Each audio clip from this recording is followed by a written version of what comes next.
the technology is that it was developed through the eyes of a businessman, keep it simple, under the KISS method, keep it simple. And if I could apply the law of economics, then in fact I could bring it in by the approach of decentralization, both in mass production as well as installation. So that not everyone knew what they were making, they were just making a little part of it. Well, no, that was not the question. For example, if I was to build up a large manufacturing facilities and put in $5 or $15 billion over a 15, 20-year period of time, then the banking institutions, the World Banking System controls me. But there are many people, independent business people that own their own plastic mold injection outfits. They own their own electronic areas. So the question is, as a businessman, why should I try to invest in equipment and hardware and buildings and so forth that's already there? Give the opportunity to those people who have existing business or want to go into independent businesses, okay, and say, hey, here's a product, this is what we want you to make. You go ahead and do it. But you centralize both the production of the devices as well as the decentralized installation, because we're facing a very high critical situation today. As an example, if you look at my logo, it says Job 38 verse 22 and 23. And Job 38 verse 22 and 23. All right, now I started development of the water fuel cell technology back during the time when the Arabs threw the embargo on the United States. And at that time, we were caught by surprise. And as an example, we had only 2.5 days of aviation fuel to fight a war. In all probability, at that time, if Russia would have known it, they probably would have attacked the United States. Our entire sophisticated naval task force sat out in the ocean for several weeks before the first supply ship came alongside. I was affiliated in retail into truck parts, making over $1 million a year profit, actually $20 million throughout the United States. And when our trucks stopped along the side of the roads and goods and services were no longer moving, then I started asking such questions as, hey, how long do we have before the food supply chain in the United States is disrupted? And many businesses like Cardinal Food Industry in Columbus, Ohio said, hey Stan, we have less than 27 days. If you don't get those trucks moving, then the masses of people in Columbus, Ohio will be facing starvation. Because the entire industrial base of the U.S. as well as international is based on the supply and utilization of energy. And it alarmed me that a little country over the Mideast could actually cripple the United States, not only cripple the United States, but actually cripple the war of the entire world based on the supply of energy to maintain those industrial bases. So at that time, I went into my office laboratory and said, God, I love my country. It's the greatest country. If you'll help me put a power supply in the country, I'll do anything that you want me to do. So I have been actually bringing in the technology under the power and authority of the Word of God. And of course, many people ask me why I'm still alive today. Well, I've learned the power of angels. In the Bible, one guardian angel destroyed 185,000 Assyrian troops. And in the Bible, one guardian angel destroyed all the firstborn of Ephraim, and I have two of them with me at all times.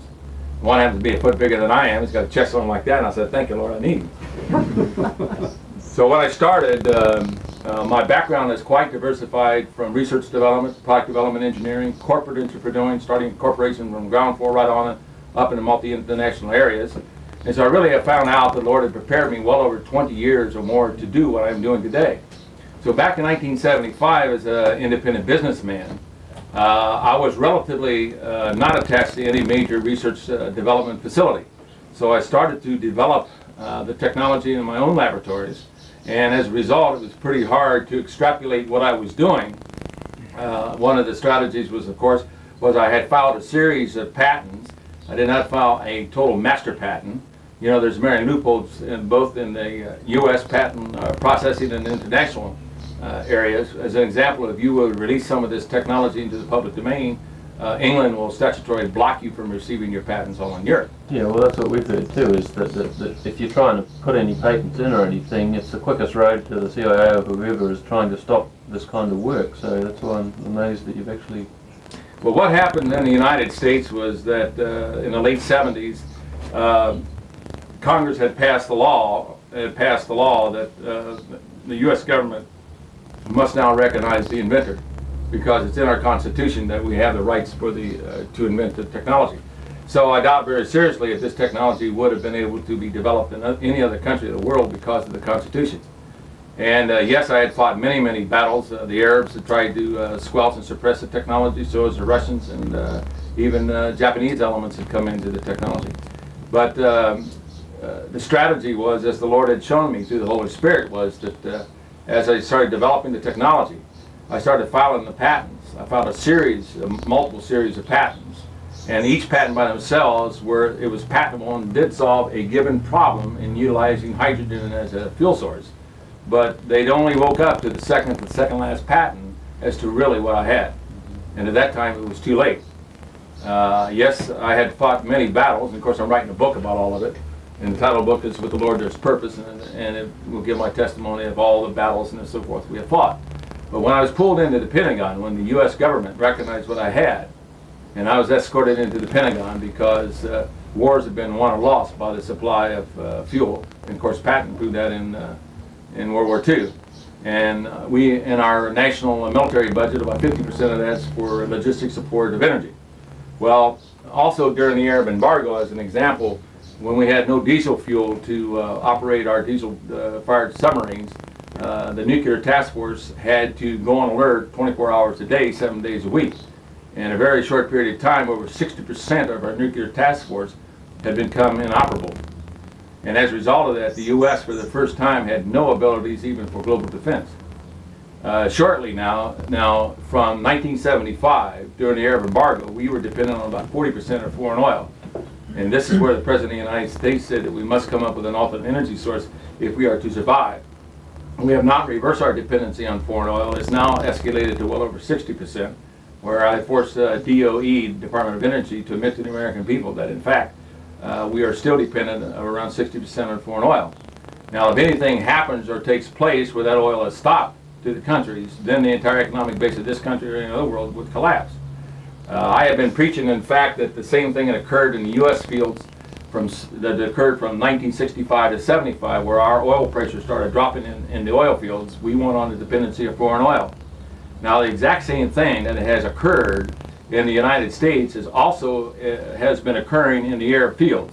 You just can't keep pulling the oil out of the ground and expect that it's going to be there forever. And I have 5 governmental agencies, U.S. governmental agencies, that's verified now that, in fact, that their oil fields are starting to depressurize. But they are depressurizing 3 times faster than occurred in the United States. So the experts know that the fact that we have less than 15 years of supply of oil coming out of the Mideast. Now, after 15 years, if there's not a new and an alternate energy source that comes into the world economy, then the entire world economy will be destroyed very quickly. And are you saying the governments are admitting this and saying go ahead? Yes. In other words, the issuance of our patents was on the premise that we would bring the technology out and get it into the marketplace. Another situation has come up, of course. I have been trying to develop the technology to possibly head off the Mideast crisis. What they really don't understand, what they're not really realizing at the present time in the Mideast, if Saddam decides to use CBR weaponry, that's chemical, biological, radiation weaponry, from what I understand, that Germany had sold them the germ warfare. If he uses this type of weapon in the Mideast, then it's possible that the germ warfare that they have is that the contamination, the germs can breed on the bacteria in the air or bacteria in water or even in bacteria of oil. It takes a very small amount of deposit of the germ warfare in order to allow it to expand and grow. So if he uses this in the Mideast at this critical time, then what's going to happen is that it's possible that all the oil reserves in the Mideast will become contaminated. If that's the case, then every country of the world or respective country of the world will have to stop shipment of oil to their countries to prevent the contamination to occur within their own country and possibly affect the lives of the people within each country. So you're looking at that it's possible that within a short period of time, the entire flow of oil coming out of the Mideast will totally be stopped, and that will shut down the entire industrial base in the entire world. Are you saying like you know the Rockefellers and whatever have so far, like we were saying before, come in and said stop the development of this technology? Are you saying that they won't do that anymore? No. There are several major swings that has now started to alert the public that we must do something. One is truth is a very powerful thing. Now they're recognizing, in fact, that the oil reserves are not there for the world, and that they are depleting very, very quickly, and that we must somehow swing to an alternate energy source to allow the economic base to survive. Secondly, we're realizing that we cannot keep continually polluting the air. We can't keep putting hydrocarbons in the air. We can't keep extracting oxygen out of the air. We must be able to reverse the greenhouse effect. And if we do not do this, then it's very reasonable to say that within a short period of time we'll start to suffocate. In the period of time since the introduction of the automobile, as an example, the content in the air, I believe, was around 38% or 28%. And that has from that point on until now, it has dropped as much as 7%. Now, right now, there's 5.2 billion people on the face of this earth, and within a mere 15-year period of time, it'll double to 9 billion. We already know by satellite that the rainforests are dying, that over 50% are dying, that's irreversible, they are dead. That's supplied about 80% of the oxygen in our air. So we can't, yes. I think he also asked about Rockefeller. They had tried every way to stop him too. Yeah. He Yes. asked about Rockefeller. Yes, in my, it became very evident that this type of technology cannot be developed through the federal governments nor the multi-international corporations because of their control mechanism. It had to be developed by an individual working out of his garage without that type of control mechanism. So it was a way that when I started, the Lord had started to have me develop the technology and develop in such a way that I was able to get all the patents issued both nationally and not only win it for the United States, but also win it for the world. Because once they realized what I had, and as I said, they had pulled me into the Pentagon, there was two major reasons that I had used to get us off of national security and allow it to come in. Number one, if you don't have an economy, you will not have a government, and if you don't have a government, you're not going to have a military. It's just as imperative that this technology get into the marketplace as well as these other areas. Second one is, what happens, gentlemen, if a foreign power can come in your land and use your own existing laws to block this type of technology from coming in? That's when President Reagan took the executive action to assure and guarantee the issuance and the processing of these patents. So it's a struggle. We're all in the same boat, so to speak, and therefore we have to be able to solve the problem. We know that the federal government and the multi-internationals cannot control it. If I had signed this technology over to General Electric or Westinghouse or any other multi-international corporation, they would be taken over within a period of 24 hours. If you have enough money, you can take over anything you so desire. Now, 60%, we're paying out well over $200 billion to the Arabs for that petrol fuel. They spent $200 billion from trying to keep this thing off the marketplace. That's why communication is one of the most greatest things that we have today. That's why I'm here in communicating as to what we're doing. I heard that the stealth bomber was maybe flies using the same sort of technology. Yes, and also we've developed a hydrogen-powered aircraft that was originally to go Mach 25 in outer space, and with this technology to take it right on up to 150 Mach. The United States is not sitting on this technology, but with no stretch of the imagination. Right now, as we are down to a day and a quarter of aviation fuel to fight a war. And once we bridge and reduce the fuel supplies, go down to a day, then the Joint Chiefs of Staff will have to make the decision, no more global defense. And as we all know, that when countries go from a dictatorship to free democracy, the war brokers are in there, and the pendulum can swing into civil war or disrupt it into tremendous war. And of course, they make their monies by war. That's what they do. They promote wars. And the war brokers started World War I, they'd start World War II, and they'd start World War III. In the name of making money, whether we live or survive, they'd be happy making the money. So the situation is very real now. It's primarily over the Mideast that could topple and cripple the entire industrial base of the entire world. So this was the basis or reasons for developing the water fuel cell technology. And as I had developed it, there were several major design criteria that I had to comply with. The first one was that I had to build a system in a garage. And the reason for that is because if I could build it in a garage, I would bypass exotic manufacturing technology that can toy it. For example, if a guy had developed a chemical that can make the solar cell more efficient, but if Exxon controlled the vapor, which is in turn controlled by the Arabs, it can't get out in the marketplace. So the technology had to be built by the KISS method. Keep it simple, stupid. Don't make it complicated. And secondly, it had to be built out of very readily available materials, because we don't have time to develop exotic materials or like used platinums and so forth that we have not access under, like Russia controls the bulk of platinum in the world. Another criteria was that it had to be built through the laws of economics, that the guy who comes up with the simple way is going to win out. Now there's a lot of Cadillac ideas that come into existence, but because it violates the law of economics, it never gets out to the marketplace. So we had to develop through the eyes of a businessman, and the guy who comes up with the cheapest way is going to win out.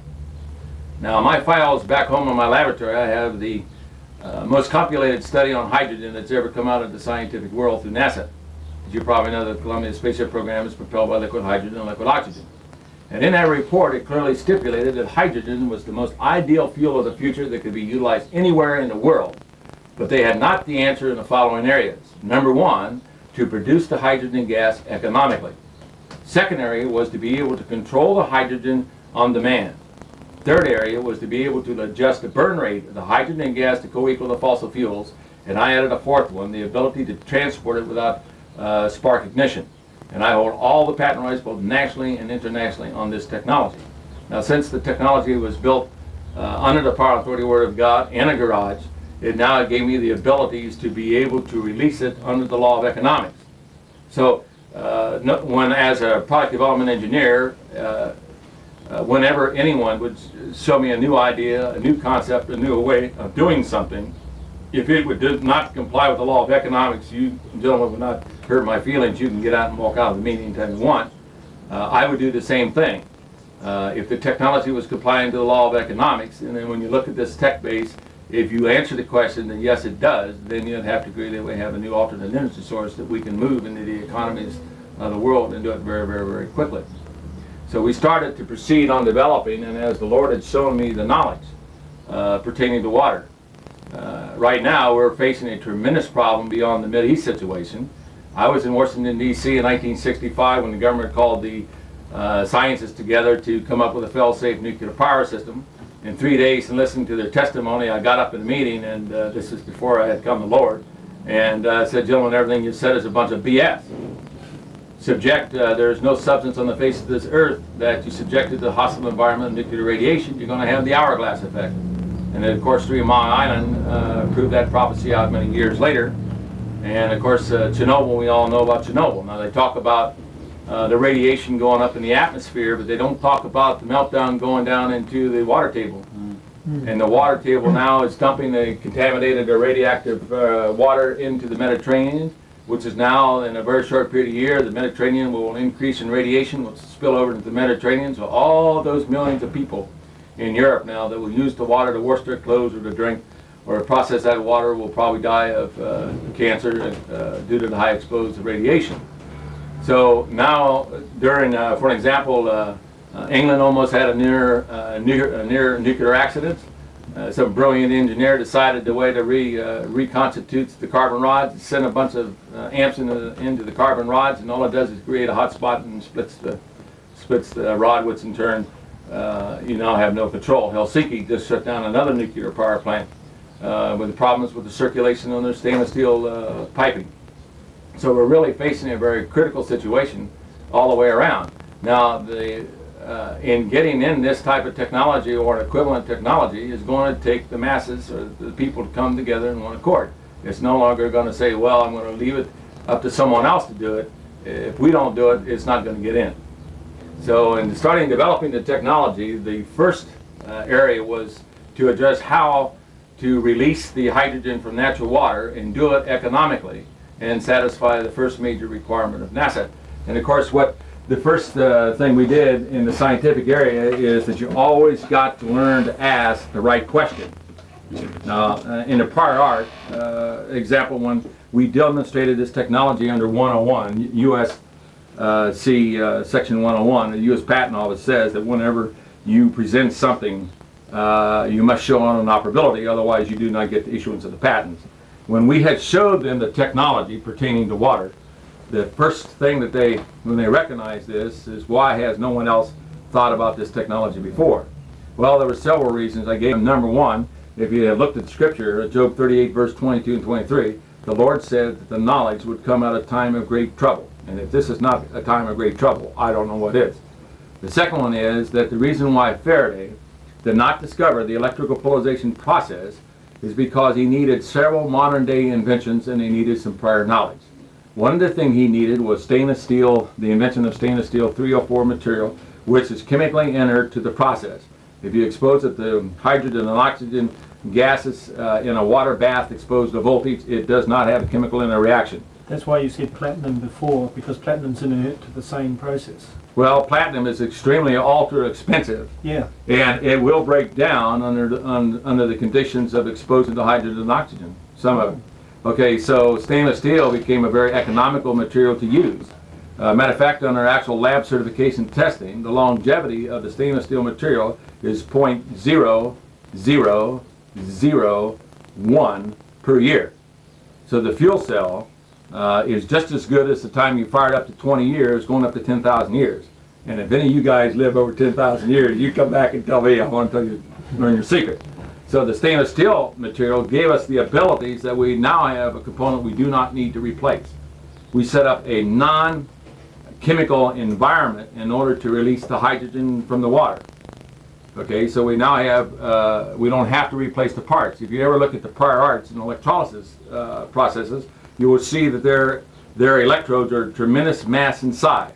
If a brilliant engineer could get a car to run down the road on electrolysis, he may get it to last for maybe a minute to 5 minutes or so, but all of that mass size of electrodes will decompose. So inherently, the electrolysis process did not comply to the law of economics because it was a self-destructive unit and we had to add chemicals to it. Now, if you had an electrolysis process and had to add chemicals to it, and let's say you did get a car to run down the road, then you would have to spend billions of dollars to try to come up with chemical refinery plants to be able to try to even support this gas supply levels in the United States. And that would cost billions of dollars over a 20 to 30 to 40 year period of time, and EPA would not allow you to dump the chemicals onto the ground. So electrolysis process does not comply to the law of economics and does not be able to solve the problem. It's a self-destructive unit. So we had to come up with a non-chemical device, come up with a way that we could release the hydrogen from water, and if we can do this, water has a phenomenal amount of energy source in the form of hydrogen, and if you burn it, its energy release is 2.5 times more powerful than that of gasoline. So the first answer we needed to find was how do we economically split the water molecule? Now the key was how do we switch off the covalent bonding of the water molecule, and so we address what takes place. Well, when the two hydrogen atoms... Stan, could I interject 1 sec? Yes. Could you sometimes, when using a technical term, just describe it more fundamentally for those who haven't got the technical basis, like covalent bonds? Yeah, well, yeah, I'll get to that. First was to address how do we switch off the covalent bonding of the water molecule and do it economically. And when you consider the formation of the water molecule, then when the two hydrogen atoms link to the oxygen atom to form the water molecule, under the law of physics, something's got to happen, right? Now what actually happens is that this outer orbit of the oxygen atom normally has only 6 electrons in it.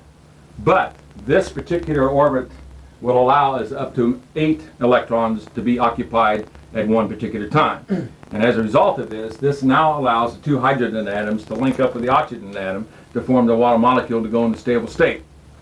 Now, on the law of physics, that for every action there's an equal and opposite reaction, something's got to happen. Now, what actually happens is that when the two hydrogen atoms link up to the oxygen atom, and the oxygen atom accepts the hydrogen electron to set up the covalent bonding, then something's got to happen. And what happens is that under normal state, there's 8 electrons in the oxygen atom, and then there's 8 protons. But when the oxygen atom accepts the 2 hydrogen electrons, then there's an imbalance that occurs. And what now takes place is we have now 10 electrons, but we still have only 8 protons. And as a result of this, the oxygen atom takes on a negative electrical charge. Now, since the hydrogen atom is now sharing its electron to set up the covalent bonding, then the positive charge proton swings the hydrogen atom to the positive charge. Therefore, the atoms of the water molecule takes on electrical charge. Now, that was the second major thing that Faraday would have to know, is in fact that the bonding, the two unlike atoms of the water molecule is actually being held together by an electrical attraction force. And that electrical attraction force is equivalent to the two shared electrons.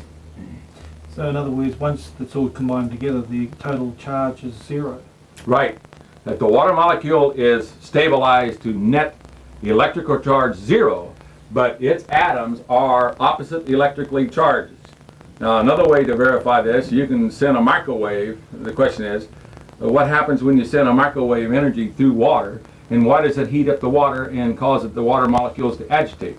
Well, what happens is the microwave is swinging the atoms of the water molecules because they have a electrical charge applied to them, and that's why microwave energy will heat up the water and superheat it very, very quickly.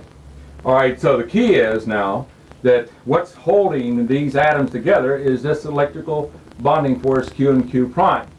And it is only equivalent to the two shared electrons, because on the law of physics says for every action there is an equal and opposite reaction. So we know now that it was very obvious then to say, hey, if that's the case, and these atoms do not take on an electrical attraction, then in fact it was obvious that if I've exposed the water molecule to a external high voltage field, then we could pull apart the water molecule and do it economically. And the question is, does these unlike atoms take on an electrical attraction field? And they do not. And the reason why they do not do this is because the oxygen atom, those electrons are paired together and swing in opposite direction as they pair together. They cancel out their electromagnetic field, and as a result, there is no electrical attraction force between the two unlike atoms. So all we now have to do is to overcome the electrical attraction force of these two atoms based on Faraday's, based on Coulomb's and Newton's second law of electrical force with an electronic circuit. So what we had done now is set up and put an electric voltage field here, and electric voltage field here.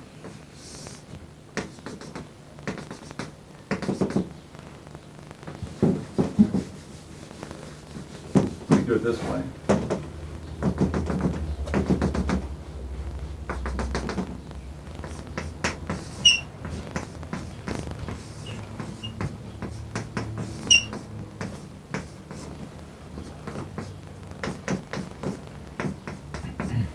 So now we set up an electrical field and expose the water molecule to a high electric voltage field and restrict the amps. Then, if this now is set up as a B plus voltage zone and this sets up as a B minus voltage zone, then under the law of opposite charges will do what? Like charges will repel, Yeah, right. and unlike will Attract. attract. So therefore, if I put a B plus voltage field here, would not now the negative charge oxygen atom be attracted to that voltage Yes. field? Now, likewise, at the same time, would not, if I put a B minus voltage field here, would not the positive charge hydrogen and oxygen now be attracted to the negative voltage field? And as a result, now we're using voltage as a potential energy source and pulling apart. The water molecule starts to elongate. As you start to elongate the water molecule, you're now changing the timeshare rate of the electron, and as a result of that, you pull apart the water molecule. Now there's another phenomena that is happening also, is that in the characteristic of water, it is a dielectric liquid. Okay? Now in the electrolysis process, it was required that the two best patents ever issued in the electrolysis process was Ian Orrick and Horvath's patents, which clearly stipulated that in an electrolysis process, that if you put it into an electrolysis cell, that first of all you had to use distilled water, which is a dielectric liquid. And because of that, you had to add the chemicals to it. And so with their systems approach, they had to put in 80% was distilled water, which has cost just as much money to process natural water into distilled water than it does to run your car down the road. And then you'd have to put in between 20% per volume of chemical additive, like sodium hydroxide or potassium hydroxide, in order to get hydrogen gas production. And because the electropolarization process of using voltage now to separate the water molecule, we now can use ordinary natural water and have it non-processed. But there's another feature to it, is that natural water is a dielectric liquid. And when you expose the water molecules to the high voltage zone, then what happens is that because of the dielectric properties of water, then the dielectric properties of water will now become electrically intensified.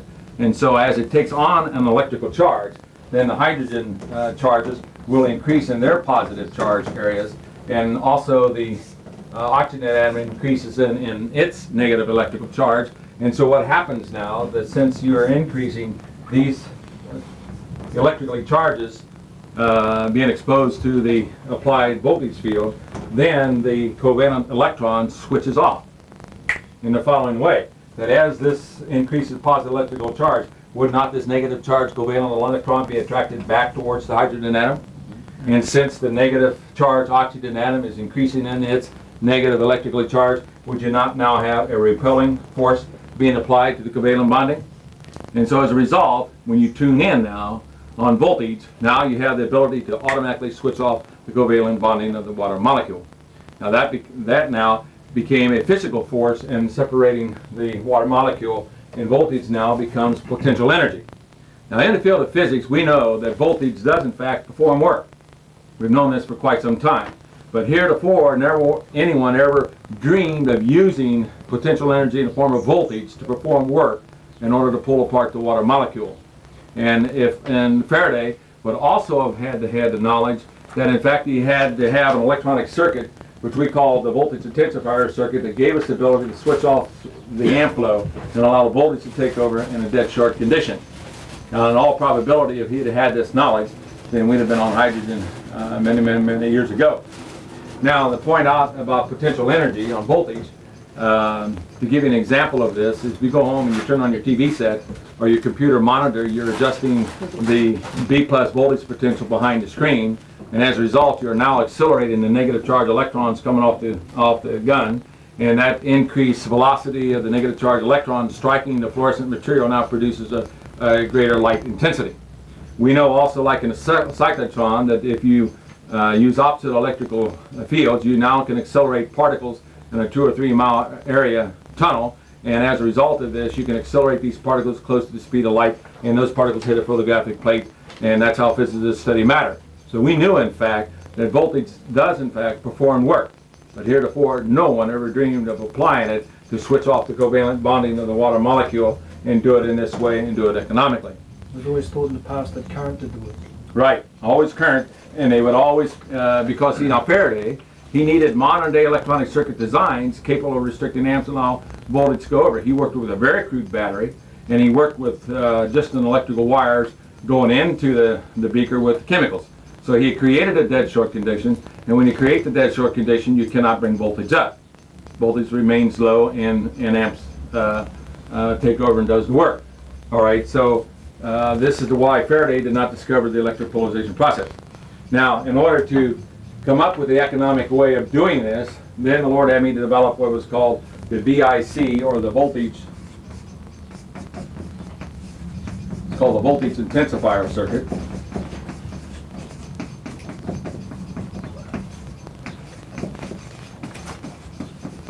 Which gave us abilities now to restrict the amps and allow voltage to take over. Now, as you know, or who's electronic people in here?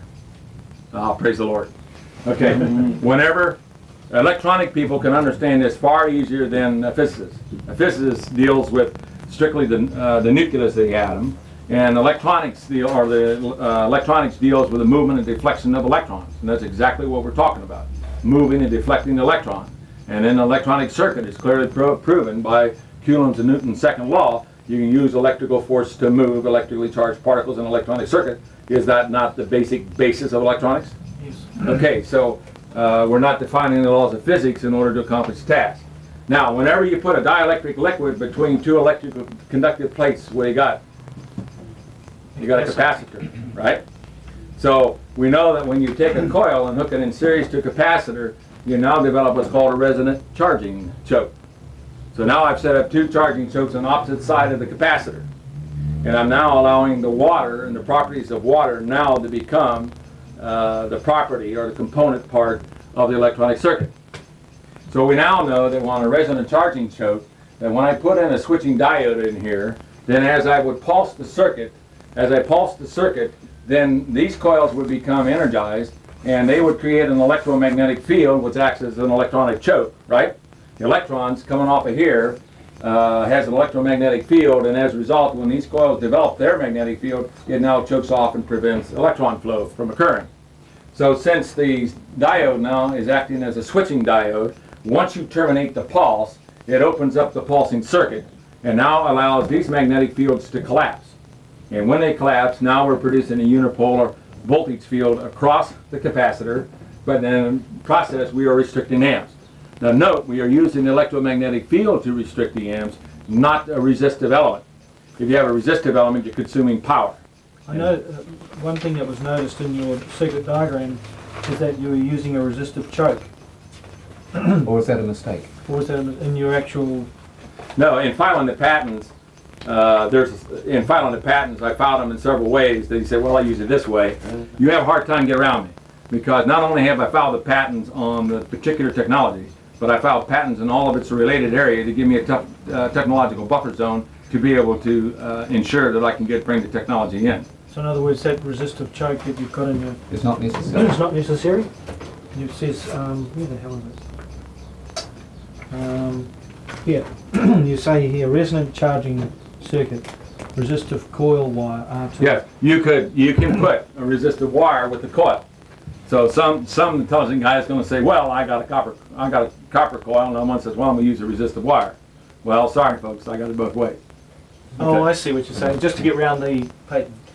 It's just people might use that to get around the patent. Yeah, I mean, a guy invents something, they say, well, all I'll do is I'll change something on the patent and try to get around it, okay?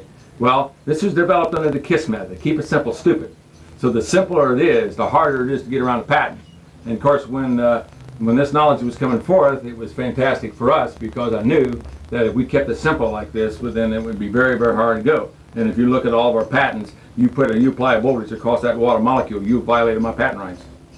Okay, now what we're doing is that this circuit is not only now restricting the amps, but we're now pulsing and adjusting this pulse frequency to tap into the resonance properties of water by the dielectric value of water. And as a result, that when you tune into this, then what happens, amp draw drops down to the lowest value, and voltage now takes off towards infinity if the electronic components will allow it to occur. What sort of frequency are we talking about? Well, we have various frequencies when you can adjust to hit resonance. The key was to go for natural water, non-processed water. And so it was very obvious that we've developed the electronic circuitry to interface with this, that we now electronically zero in to the resonant frequency of any form of natural water, because it would change based on the contaminants within the water. You just let it peak itself. Right. It automatically scans it right in, locks right in the resonance, and holds it there. You can't order of change much. frequency? Pardon? What order of frequency are we talking about? A few hertz or... No, we go from 0 up to 10 kilohertz. Even with this type of circuit you see here, if I hit this at 10 kilohertz, would this not increase it to 20 kilohertz? So not only is this as a pulsing circuit to restrict amp flow, it's also is a frequency multiplier. And guess what else? If I was going to increase more hydrogen gas yield, what would I do? Increase the voltage. Huh? Increase the voltage in it. Yes, now how would I do that? Would I need to change the pulsing circuit here? Oh, just change the amplitude of it. All I have to do here is just increase the number of turns of this coil, would I not? But if you want to do it electronically so that you can control it, you could do it just by having a circuit controlling input voltage. And that Oh yes, control in the gas car, out. for an example, we're varying it like from 0 to 12 volts, That's right, yeah, with an accelerator. But these can be varied from 0 to 2,000 volts, 2 kilovolts, right, or higher. But what I'm pointing out is the electronic circuitry can remain the same. If I want to increase the electrical power still further, the inductance capacitance of this resonant charging choke simply just needs to be increased. So would you step in some more inductance, or would you just design a bigger one if you wanted to? Yeah, I just simply design a bigger one and wrap more coils to it. So instead of hitting it at 2K, I'm hitting it at 5K, or hitting it How many at millihenries 90,000 are the volts. chokes? Huh? How many millihenries are the chokes, approximately? Well, I mean, you can come, it depends. Again, it depends. It depends on what you're trying to accomplish. You're going to have to adjust the power input of the circuit, and the only problem with to adjust the circuit to get your proper voltage. So you're going to consume electrical power in the circuit. But the point being is, under the power equation, whenever you restrict the amps, the only thing you got left over is voltage, right? Which is potential energy, so you're not consuming it. So I'm going to consume a little bit of energy, 2 amps, or 3 amps, or 5 amps, big deal. Because when you release the energy from the water, in the form of the hydrogen gas, its energy yield is 2.5 times that of gasoline. Now note the rule of thumb, it's not 2.5 times that of fingernail polish. It's not 2.5 times that of butter. It's actually 2.5 times that of gasoline. Okay, now, okay.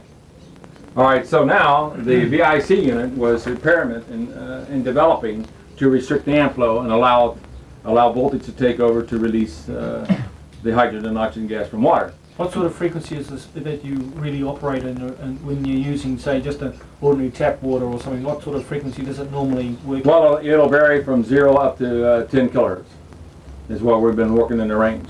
If you go up into the megahertz range, then you're getting a more exotic type of electronic components, which is not necessary.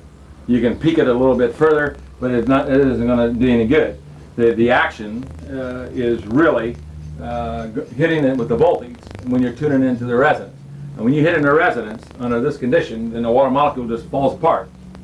Okay, so That's what I'm asking. What is the resonance frequency of water? Yeah, and based on different, see, natural like well water, rainwater, city water, ocean water, okay, they have different contaminants, anywhere from 2 parts per million to 20 parts per million, up to 40 parts per million. Okay, so resonance can occur anywhere in our area. And the other factor that affects resonance is the rate by which the gases is going through the resonant cavity, and so that can change.